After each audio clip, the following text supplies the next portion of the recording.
will be responsible. You can have such band that will restrict what comes out, not because they won't restrict my personal conversation, they won't restrict what I'm saying to my friends. But if I want to take out news and say that thousands have been or hundreds have been killed in Lekki, Toge, for instance, then before it comes out, I must have evidence of people who died on the ground. Show me. And if it's not there, I will say to you, you cannot use my band to propagate such a news item. That's what we are saying. So there must be a way in which people, a technology, I know the technology exists. They're using it everywhere, using it in Russia, using it in China. We are not saying we should go there route, but they're using it even every other place. So nobody, if we cannot be disciplined enough to be able to know that we don't churn out news that can cause a lot of damage in the society, then the government itself must be proactive enough to find a way at least to control it. That's what we are saying. Some are always quick to also say, while that is being done, what about statements made by political actors during campaigning, divisive statements and whatnot? I recall we had a conversation with you and you called them political gunshots. So in the same vein, do you think that should be, applied to all those statements made by political actors, politicians, during, before or after elections, all those statements? Do you think that should be applied to?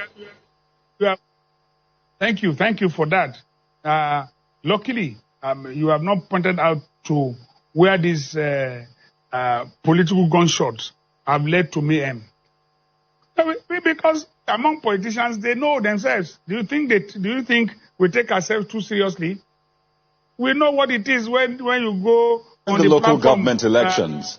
During the local government elections in your state, in Idorin, for example, we saw violence, and in other areas. So, if you say these statements don't lead to violence, I wonder, with the violence we have seen, what was responsible for that thing? I thank you. Said during the local government election, can you tell me, because you have to be specific, what statement led to that? That is it. What statement led to that? So you're saying that the statements made by political actors, divisive statements that tend to make people go violent, you're saying they are not related to the violence we see before, maybe during elections too? With all respect to you, I said, tell me what particular statement led to that. That's all. And I will answer you. So what's your basic... Understandable. I understand, Your Excellency. So you're saying that these statements should be allowed to be made if they can be linked to violence? Is that what you're saying? What I'm saying is that there are statements, fake and false news, that could exacerbate whatever situation we have and that could lead to mayhem and violence. That should not be allowed. And I'm also now reiterating that most of these statements that they make on political platform, politicians understand themselves. They are not the people, Your Excellency, do the people understand? Because this is a major issue. Do the people understand? Because if they hear a politician saying, well, we're going to win this election at all costs, regardless what happens, the people will go out there and try to win it at all costs. The people don't do that. If you say you win election at all costs, they know you are just a joker, and most people will tell you and react almost immediately, you are a joker, you will not win.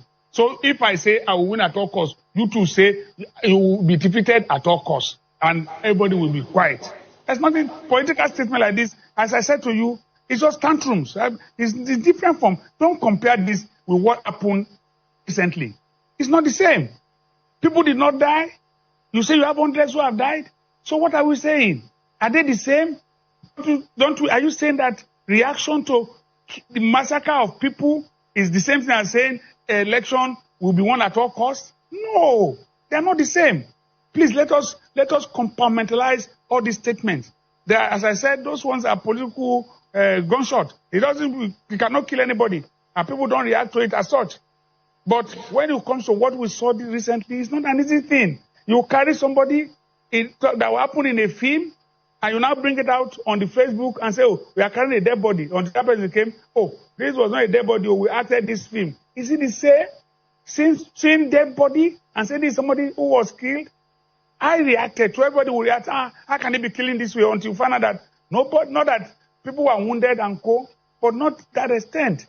Let us be fair to ourselves. So don't link it up. Let's separate this from what happened recently.